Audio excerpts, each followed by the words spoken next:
Pirate Tribal, the best new CEDH deck? Find out why on this episode of Playing with Power.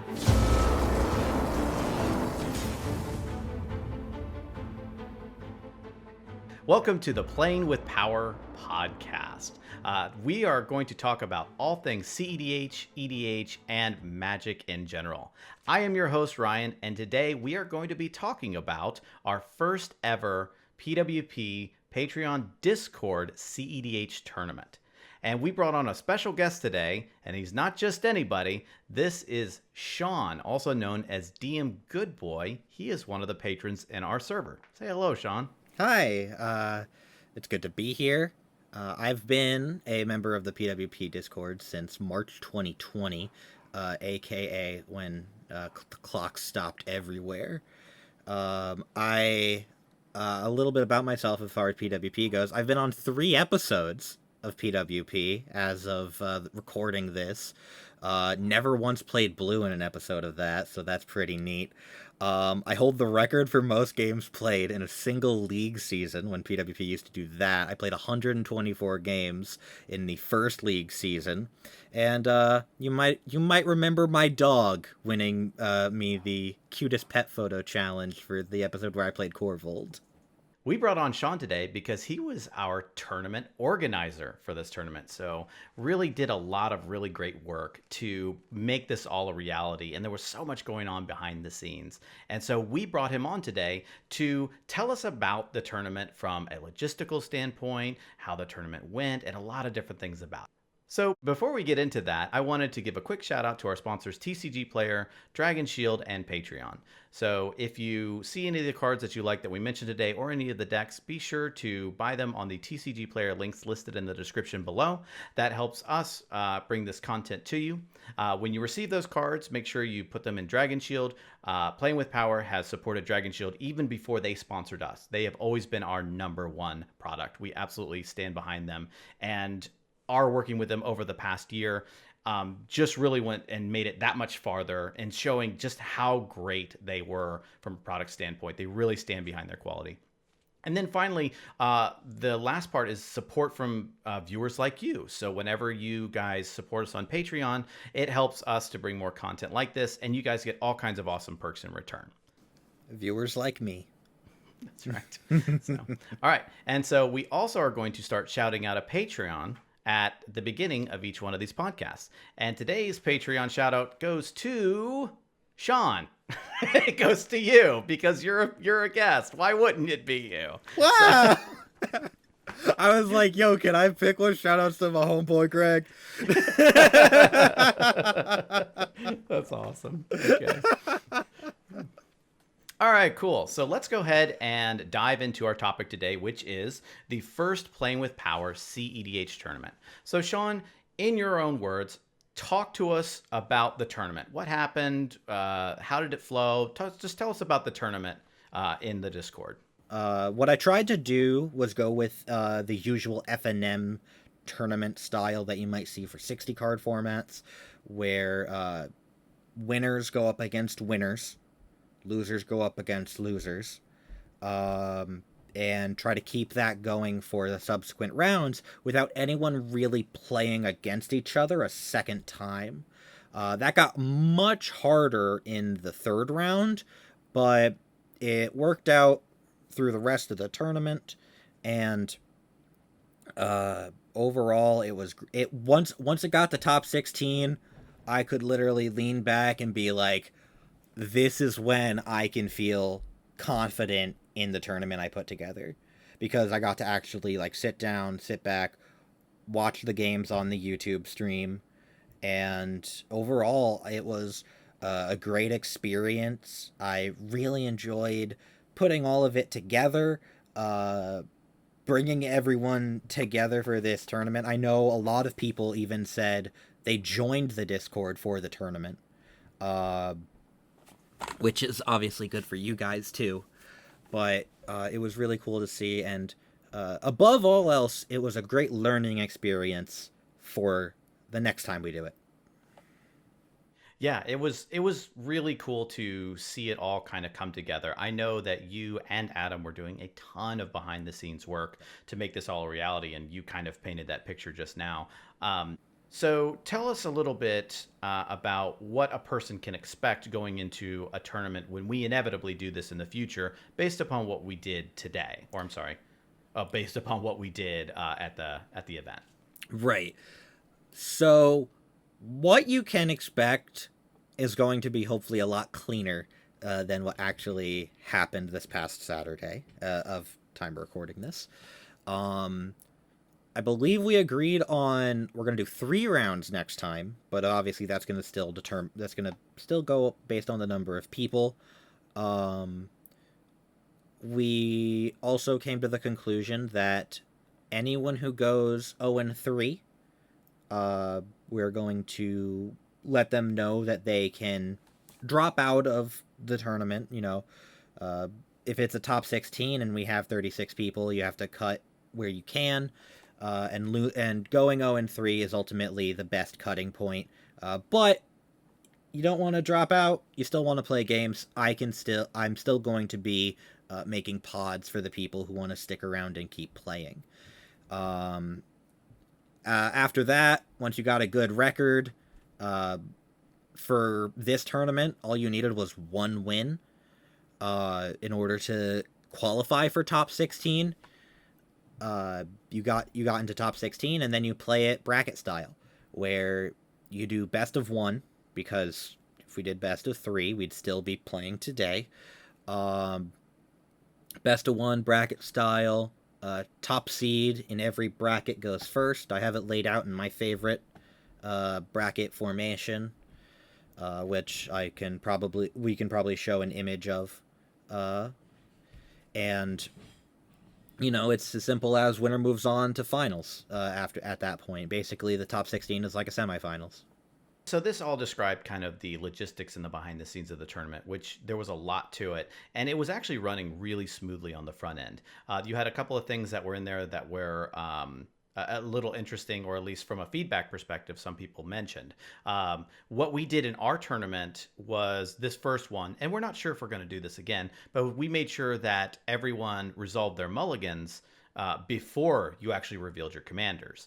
So you were going in kind of like it would be at a like almost a 1v1 tournament where you don't get to see a commander, so therefore you're not going to necessarily know what the best opener is going to be against that person. So talk to me a little bit about that decision, or the decision that you about that decision. Yeah. So that, and I did get a little bit of flack for that. But the reason I went with that is because that is what I was familiar with. When I would do CEDH nights at an LGS, we all basically did exactly like you mentioned. Our commanders were face down. We would resolve openers, get our sevens, and then once that was done, we'd all flip over our commanders. I realized throughout the day, and I didn't really get much feedback on this point either. But this is a best of 1.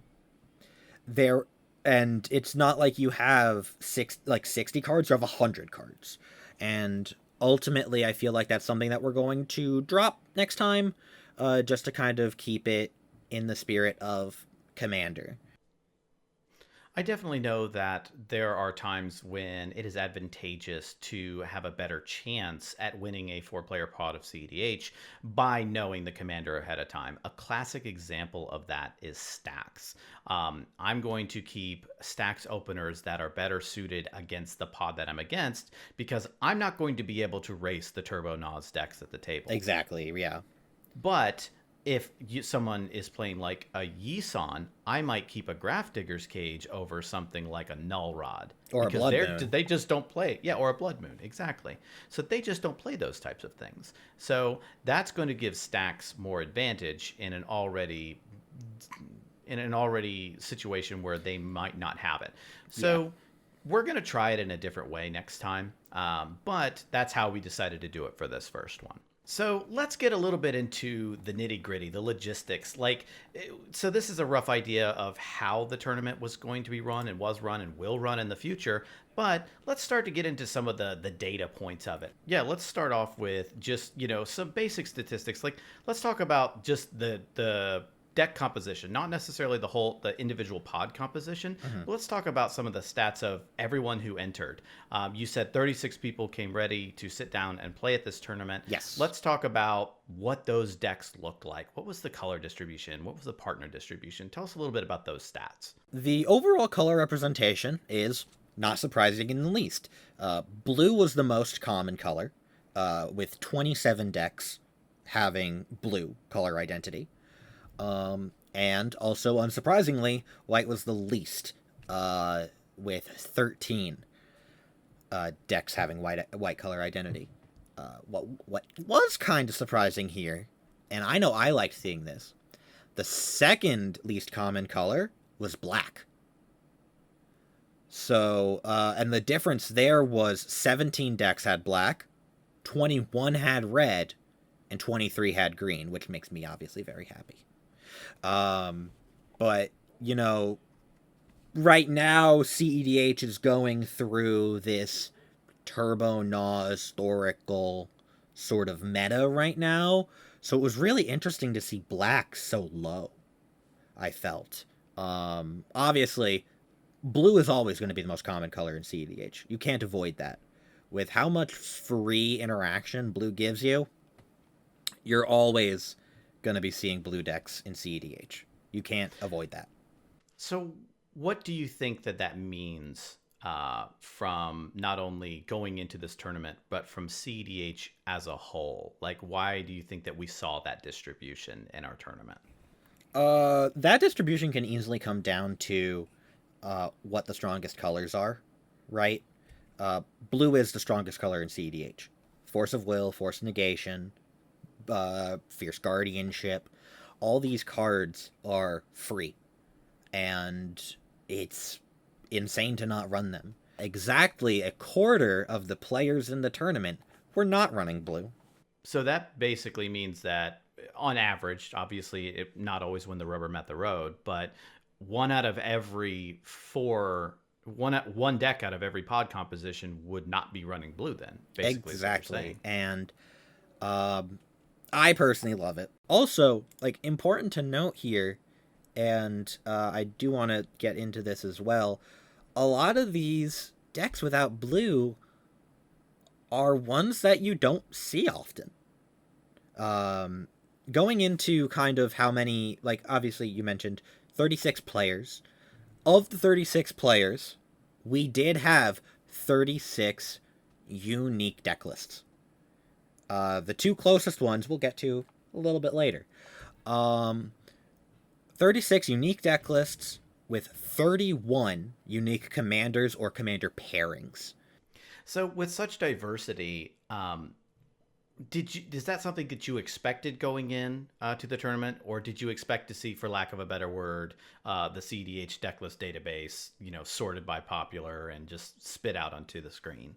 What did that take you off guard, or how did you feel about that much diversity going into this tournament? There were decks I expected to see more of, like I think there was only one Tymna Thrasios. Like, there was only one TNT. Vial Smasher. One person played Vial Smasher. Like, all of these, like some of it is obviously without saying. Partners are still very strong in CEDH. I think they were one shy of being half of the decks played at the tournament. The two most common partners were obviously Crom and Thrasios. Unsurprisingly, Tymna's right under Thrasios with 4 decks. The other two had 5. Tevesh Zot was in 3 of the decks. 2 of them playing Tevesh Crom, which seems to be a very popular pairing right now. We also have 2 people played Jeska, which is awesome. 2 people played Ikra Shadiki, which is also cool. And we're gonna get to it a little bit later, but two people were playing Malcolm and Tana. So that was one of the things that I thought was very, very interesting about this tournament. There was, yes, there were a lot of partners, but I think that breeds a lot of creativity in our brewing space.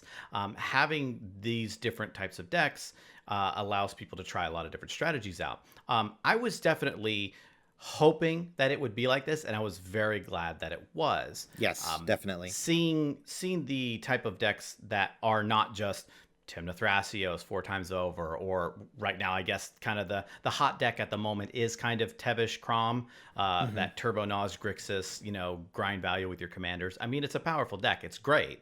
Yep. But I was glad that it wasn't like everyone was just up against that 100 times, in every pod. Overall, the scene of the tournament was really healthy for the CEDH community to kind of show off, like, not everyone is playing the best decks. So let's talk about the top 16. So we got 36 people, we played 4 rounds, and then we cut to top 16. So 2 things. First, give us a quick rundown of what those decks looked like, and also tell me a little bit about your thoughts on the top 16. Did any of those decks surprise you that they were there? Did any of those not surprise you? So just give us your thoughts on what that top 16 looked like. Ultimately, the decks were tried and true CEDH for the most part, with a couple of outliers, I'd say. You got your Timna Crom, you got your Dina, Kinnan, you got Old Faithful Narset. One person. Old being the proper word there. That is an old school. Oh deck. yeah, definitely. So. You have one person playing Paco Halden. Malcolm Tana, obviously. Ikra Crom was pretty cool to see. You don't normally think of Ikra Crom being like one of those premier partner pairings, but Ikra Crom played extremely well through the tournament. Kenrith made it to the top. Cody made it to the top 16, which was hysterical. Cody. Just so everyone heard that correctly. Cody Vociferous Codex. Hold up, I have it right here. Yeah. Cody Vociferous Codex. That's it. Vociferous Codex made it to our top 16. I don't like this card, but Yeah. I have at least been able to understand what the deck is doing. And it's crazy. The deck is able to pull off some stuff you wouldn't normally expect. I have one of my buddies continues to tell me about, like, Cody's a good deck, man. I just pulled off a turn 1 win, and I'm like, cool. How hard did you have to mulligan for it? But it was kind of insane to see it go to top 16. I mentioned before, Timna Kamal made top 16. Crick made top 16. And probably the thing that was the coolest for me is our top seed going into the top 16 was Jessica Ishai. And that's so cool. Because, again, not a really common partner pairing. So, knowing what you know about the top 16 now, was there anything that you were maybe disappointed that you didn't get to see go into the top 16? And, was there something, for lack of a better word, that you may have been rooting for, or you may have maybe felt should have been, or was highly favored to go into the top 16 and wasn't there? Tell me a little bit about that. I was overall happy with top 16. It showed a good bit of diversity. It showed a good bit of, staples and stuff like that. But in all honesty, I was pulling for Malcolm Tana. I was 100% pulling for Malcolm Tana. And this is for a good reason. And I mentioned this previously. The Malcolm Tana lists are the 2 closest lists in the tournament, each being 4 cards apart from each other. So after the top 16, we then cut to our final 4. And so list off the decks that ended up making it into the top four, name the commanders that were in there. And how did you feel about the top four going into it? Like, did the deck surprise you going into it based upon what you knew from the very beginning? Because you're the tournament organizer, you got to see every single deck, as we were going through the tournament. Did the top four surprise you at all? Were there any surprises?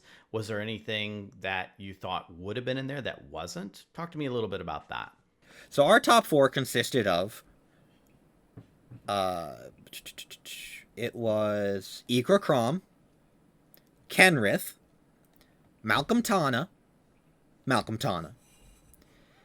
and Teamer Pirates twice. And this top four game was nuts. It was an absolute bloodbath from the word go. You had two people pre-game Gemstone Caverns.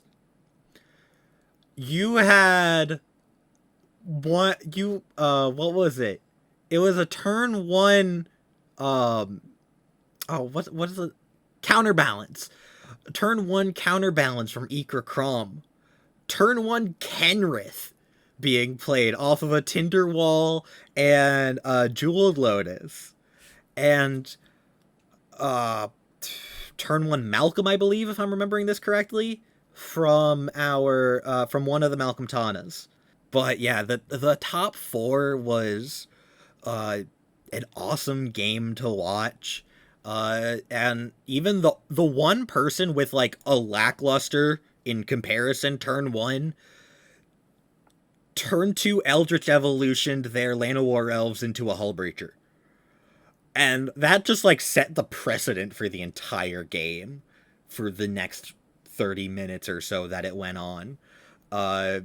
It was just crazy to watch this game and how it was going.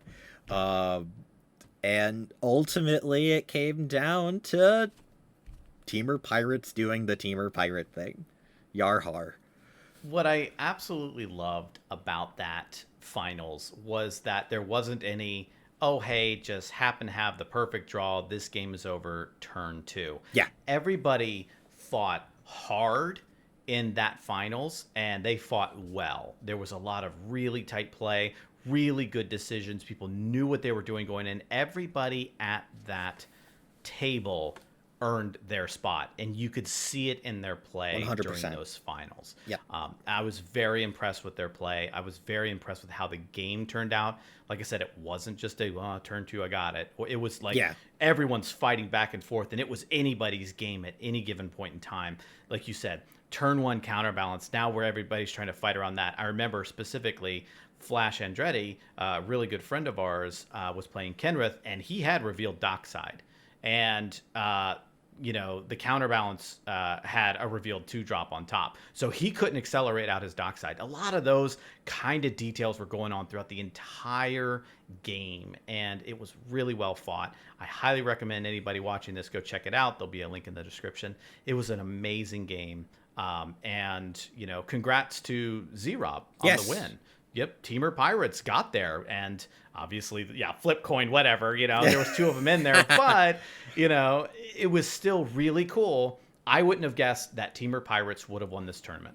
So, especially in a tournament setting, where all the players have to vouch for their right into the top 16, play through the top 16, win their games, to see two of the same deck almost card for card make it to the top 16 was pretty awesome.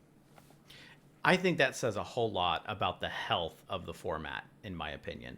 To say that, throughout all of your time playing CEDH 1 and seeing this tournament 2, seeing how many different decks are being brought to the table, and the fact that you hardly ever see a mirror match in a game of CEDH really says a lot. And I think that's really, really good. Mm-hmm. There's a lot of outsiders' perspective of every deck is the same. There's no creativity left in that format. You don't want to get into it. Yeah, exactly. Well, the ends are the same, but maybe not the beginnings. Yeah, so, exactly. But like at most, I might see two Kenrith decks, Yeah. But that they could be completely different Kenrith decks. Exactly. One might be on Breach, one might be on a Stax plan. It could be completely different. Hermit Druid. I could go on forever. Yeah, exactly. But for the most part, you really don't see a whole lot of duplication. And I think that's great. I think that's a really good thing. It's just as healthy, in my opinion, as the greater EDH/Commander meta. Yes, exactly. So I guess kind of bringing it back around, what would you say that this tournament said about the Playing with Power Discord meta? Because this was a Patreon only event. If you wanted to fight for that mana crypt, all you had to do was pay $3. Is become a patron, get into the tournament, and sign up. What do you think that this said about the meta in the Discord, or what people thought it was going to be going into this tournament based upon what you know now? The Discord meta is a healthy one, 100%. You're still gonna possibly run into people doing Thorical Consult things. That's kind of a given with how the format is nowadays. And personally, I know I don't like playing it. I don't care playing against it. I have one deck that runs Thorical Consult, and that's just because means to an end. But ultimately, the Discord meta is exactly what you would want out of a CEDH meta. It has variety. It has, the expected stuff as well. This is a blue deck, they have Force of Will. This is a red deck, they have Dockside. All that kind of stuff, and it's a lot of stuff to be expected, as well as a lot of stuff that might take you by surprise. Like I said, I almost specifically don't play meta commanders. I like having these crazy wild commanders to bring to a table, and people like I live for sitting down at a table, putting down my commander, and having my opponent reach over, pick it up, and look at what it does. That's my kind of commander. Because they're like, what does this do? It's like, it's an elf lord. It doesn't do anything special. 3 turns later, cast Food Chain. And stuff like that. And it's very healthy for the CEDH environment especially. And, the Discord is a great place to play CEDH. There's people looking every single day, whether they're trying their own brews, maybe they're just gonna bring like Thrasios Timna because it's what they have built, but overall you're gonna have a pretty fun time with it. And that's kind of all I gotta say about it. All right, so with that, we are going to go ahead and wrap it up. So a big thanks to Sean. Thank you very much for being on the podcast today. Really appreciate it. Tell the audience where they can find you, Sean. So the main place that you can find me is on Twitter. I am twitter.com/DMGoodboy, or the handle is @DMGoodboy. And the 2 main things I want to plug are my Twitch stream. I stream on Twitch, mainly play Pokemon Binding of Isaac, but I have done some Arena in the past. Also, I'll look a little bit different. I have a VTuber avatar that I end up using on stream, and that's really cool. So if that's your thing, come on and hang out. I do expect to do more Magic content in the future. Maybe get some Commander games in with some of my friends. And then the other thing, which is like specifically that I really want to promote, is I have a Discord server for furries that are MTG players. So if you fall in this little niche of people of the furry community and an MTG player, and you happen to be watching this, find me on Twitter. And if you follow me and just send me a little message saying, hey, I want to join the server, I can get you a link and we can get you in there. And it's just a very positive place, and we're all very friendly. Awesome. So be sure to check that out. That's really, really cool. All right. So, well, that about wraps it up for this first episode of the podcast. So, one big shout out to our sponsors. That's TCG Player, that is Dragon Shield, and that is obviously everyone over at Patreon. Big thanks to all of you. You're the ones who make this all possible. Really appreciate it.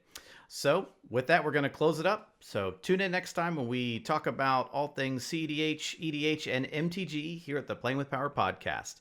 Thank you so much for watching. We'll see you next time.